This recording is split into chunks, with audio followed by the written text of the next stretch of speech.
ഹൈദരാബാദ് ചോയ്സിലേക്ക് എല്ലാവർക്കും ഒരിക്കൽ കൂടി സ്വാഗതം. ഇന്ന് ഞാൻ ഉണ്ടാക്കി കാണിക്കാൻ വേണ്ടി പോകുന്നത് വളരെ ടേസ്റ്റി ആയിട്ടുള്ളൊരു ചിക്കൻ റെസിപ്പിയാണ്. ഇത് ചിക്കൻ സ്റ്റീം റോസ്റ്റാണ് ഉണ്ടാക്കുന്നത്. ഇത് വളരെ ടേസ്റ്റിയാണ്, നമുക്ക് വളരെ പെട്ടെന്ന് തന്നെ ഉണ്ടാക്കിയെടുക്കാം. ഇത് ചെറിയ കോഴി കൊണ്ടാണ് ഉണ്ടാക്കുന്നത്. 1 കിലോ മുതൽ 1.5 കിലോ വരെയുള്ള കോഴിയാണ് നമുക്ക് വേണ്ടത്. വളരെ ടേസ്റ്റി ആയിട്ട് നമുക്ക് ഉണ്ടാക്കിയെടുക്കാൻ പറ്റുന്ന ഈ ഐറ്റം എങ്ങനെയാണ് ഉണ്ടാക്കുന്നത് നമുക്ക് നോക്കാം. ഇതിൻ്റെ മസാലയാണ് പ്രത്യേകത. അപ്പോൾ നമുക്ക് നേരെ വീഡിയോയിലേക്ക് പോകാം. നമ്മുടെ മസാല ഉണ്ടാക്കാൻ വേണ്ടി ഞാനൊരു മിക്സിയുടെ ജാറെടുത്തു. നമുക്കതിലേക്ക് ഒരു വലിയ സവാള വലിയ കഷ്ണങ്ങളാക്കി അരിഞ്ഞിട്ട് കൊടുക്കാം.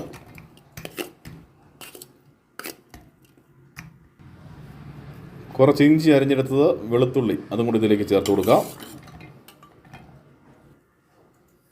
കുറച്ച് മല്ലിയില എടുത്തിട്ടുണ്ട്, കുറച്ച് പുതിനയില, കുറച്ച് കറിവേപ്പില, ഒരു 2 ചെറിയ തക്കാളിക്ക അരിഞ്ഞത്, 1 ടേബിൾ സ്പൂൺ ഉപ്പ്, Kashmiri chilli powder 1.5 table spoon,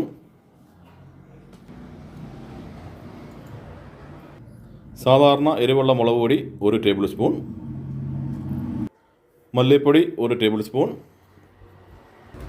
garam masala 1 table spoon, നമ്മൾ വീട്ടിൽ തന്നെ ഉണ്ടാക്കിയ ഗരം മസാലയാണ്. ഒരു 4-5 പച്ചമുളക് കൂടെ ഇട്ട് കൊടുക്കാം. തൈര് ഒരു ചെറിയ കപ്പ് അതുകൂടെ നമുക്ക് ചേർത്ത് കൊടുത്ത് നല്ലതുപോലെ അടിച്ച് പേസ്റ്റാക്കി എടുക്കാം.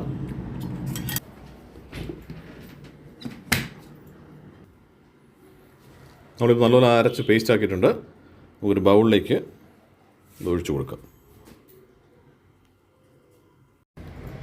നമ്മൾ അരച്ചെടുത്ത മസാലയ്ക്ക് നമുക്കൊരു 1/2 ടേബിൾ സ്പൂൺ കസ്തൂരി മേത്തി കൂടെ ചേർത്ത് കൊടുക്കാം. കസ്തൂരി മേത്തി ഓപ്ഷനിലാണ്, ഉണ്ടെങ്കിൽ മാത്രം ചേർത്ത് കൊടുക്കുക. വറ്റൽ മുളക് ചെറുതായിട്ടൊന്ന് പൊടിച്ചെടുത്തത്, ക്രഷ് ചെയ്തെടുത്തതാണ്, അതുകൂടി ഇതിലേക്ക് ചേർത്ത് കൊടുക്കാം. 1 ടേബിൾ സ്പൂണാണ് ചേർക്കുന്നത്.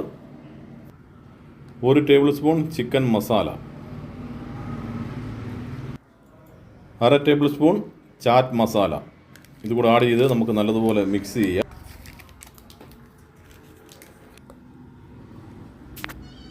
ഇത് നല്ലതുപോലെ ഒന്ന് മിക്സ് ചെയ്തെടുക്കാം.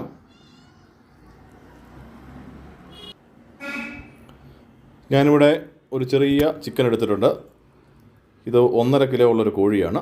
നമുക്ക് ചെറിയ കോഴിയാണ് ആവശ്യം, വലിയത് ആവശ്യമില്ല. ഒരു 1.5 കിലോ 1 കിലോ ഒക്കെ ആണെങ്കിൽ അതാണ് ഏറ്റവും നല്ലത്. ഇത് കുറച്ച് വലിപ്പക്കൂടുതലാണ്, 1.5 കിലോ. 1 കിലോയ്ക്കുള്ളിലാണ് ഉള്ള കോഴിയാണെങ്കിൽ അതാണ് നല്ലത്. ഇതുപോലെ മുഴുവത്തോടെ എടുക്കുക. ഇത് ഉപ്പ് വെള്ളത്തിലിട്ട് നല്ലതുപോലെ കഴുകി വൃത്തിയാക്കി എടുത്തതാണ്. ഇനി ഇതിലേക്ക് നമുക്ക് ഇതുപോലെ ഒന്ന് വരഞ്ഞു കൊടുക്കാം. മസാല നല്ലതുപോലെ അകത്ത് പിടിക്കാൻ വേണ്ടിയിട്ടാണ്.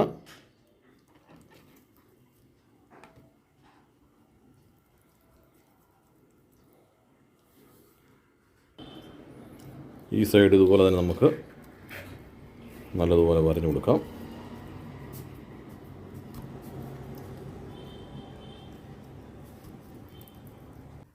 നമ്മളൊരു തവയിൽ എണ്ണ ചൂടാൻ വേണ്ടി വെച്ചിട്ടുണ്ടായിരുന്നു.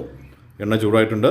നമുക്കിനി ചിക്കൻ നമുക്കിതിലേക്ക് ഇട്ട് കൊടുത്തൊന്ന് ഫ്രൈ ചെയ്തെടുക്കാം. നമ്മൾ മസാലയൊന്നും പുരട്ടിയിട്ടില്ല, നമ്മൾ പിന്നെയാണ് മസാല പുരട്ടുന്നത്.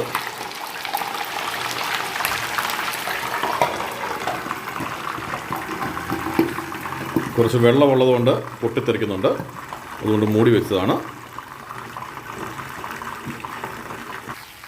ഇപ്പോൾ ഒരു 5 മിനിറ്റ് ആയിട്ടുള്ളൊരു സൈഡ് നമുക്കിനി ഒന്ന് തിരിച്ചിട്ട് കൊടുക്കാം.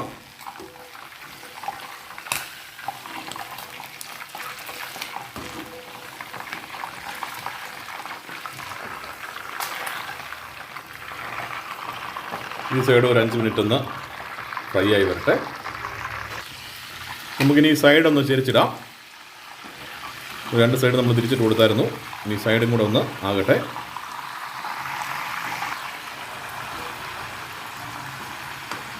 അപ്പോൾ ആ സൈഡും കൂടെ ഒന്ന് ചെറുതായിട്ട് ഫ്രൈ ആകട്ടെ.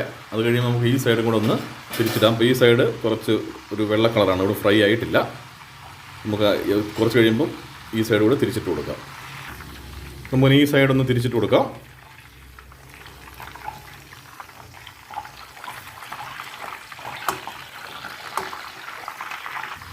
നമ്മൾ ഈ സൈഡും കൂടെ തിരിച്ചിട്ട് കൊടുത്തു.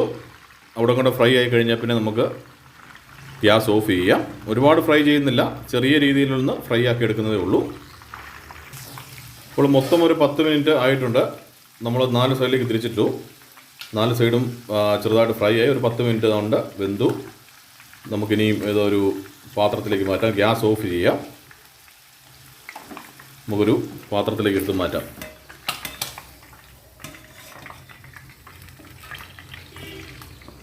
നമ്മളൊരു പാത്രത്തിലേക്ക് മാറ്റി ഇതിൻ്റെ ചൂടൊന്ന് പോട്ടെ. അതിനുശേഷം നമുക്ക് മസാല പുരട്ടാം. ഇനി നമുക്ക് ഈ ചിക്കനിലേക്ക് നമ്മൾ നേരത്തെ ഉണ്ടാക്കി വെച്ച നമ്മുടെ മസാല നല്ലതുപോലെ നമുക്ക് അപ്ലൈ ചെയ്ത് കൊടുക്കാം. നല്ലതുപോലെ മസാല പുരട്ടി കൊടുക്കാം.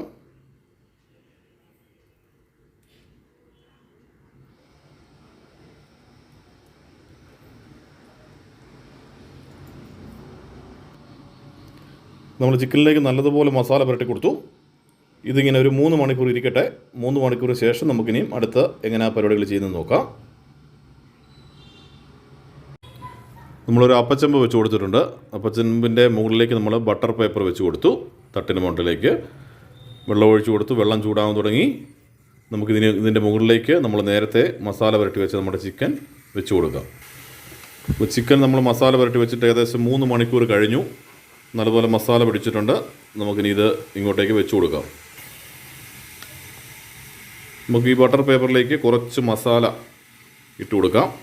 നമ്മൾ നേരത്തെ ഉണ്ടാക്കിയ മസാല കുറച്ച് മിച്ചമുണ്ട്, അത് ഇതിലേക്ക് ഇട്ട് കൊടുക്കണം.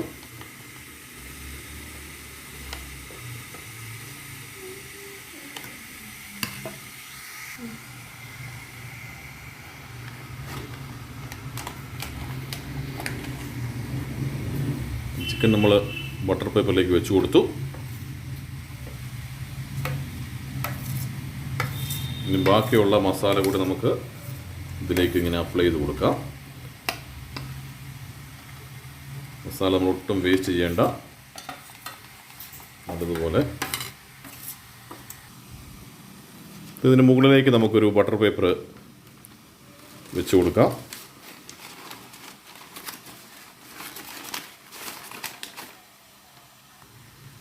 നമ്മൾ ബട്ടർ പേപ്പർ വെച്ച് കൊടുത്തു. ഇനി നമുക്ക് ഇതിൻ്റെ അടപ്പൊന്ന് അടച്ചു കൊടുക്കാം. ഒരു 15 മിനിറ്റ് നേരം ആവി കയറട്ടെ. 15 മിനിറ്റ് കഴിഞ്ഞിട്ട് നമുക്ക് ഒന്ന് തുറന്ന് നോക്കാം. അതുവരെ ഒന്ന് ആവി കയറട്ടെ. അപ്പോൾ നമ്മളൊരു 20 മിനിറ്റ് കഴിഞ്ഞു. നമുക്കൊന്ന് തുറന്ന് നോക്കാം വെന്തിട്ടുണ്ടോ എങ്ങനെയാണെന്നുള്ളതൊന്ന് നോക്കാം.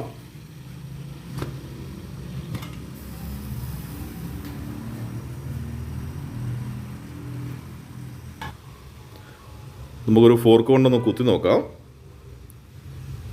കുഴപ്പമില്ല, ആയി വരുന്നുണ്ട്. അത്യാവശ്യം ഒരു ഇതൊക്കെ ആയിട്ടുണ്ട്. നമുക്ക് ഈ സമയം നമുക്ക് വേണം ഗ്യാസ് ഒന്ന് ഓഫ് ചെയ്യാം. നമുക്കൊരു സെർവിങ് പ്ലേറ്റിലേക്ക് ഇത് മാറ്റാവുന്നതാണ്. നമ്മുടെ ചിക്കൻ സ്റ്റീം റോസ്റ്റ് ഇവിടെ റെഡി ആയിട്ടുണ്ട്. വളരെ ടേസ്റ്റി ആയിട്ടുള്ള ഐറ്റമാണ്. അപ്പോൾ നമ്മുടെ ടേസ്റ്റി ആയിട്ടുള്ള ചിക്കൻ സ്റ്റീം റോസ്റ്റ് ഞാനൊന്ന് കഴിച്ച് നോക്കാൻ പോവുകയാണ്. വളരെ ടേസ്റ്റി ആയിട്ട് നമുക്ക് കിട്ടുന്ന ഐറ്റമാണ്. നന്നായിട്ട് വെന്തിട്ടുണ്ട്. മസാലയൊക്കെ നന്നായിട്ടുണ്ട്. നമുക്കിതൊന്ന് കഴിച്ച് നോക്കാം. ഇത് തന്നെ ഒന്ന് കഴിച്ച് നോക്കട്ടെ.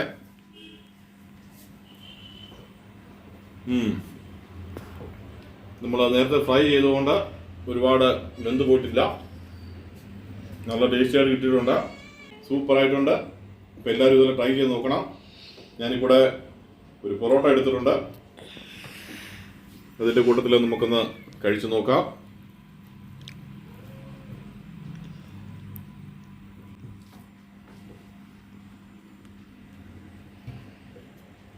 Super item.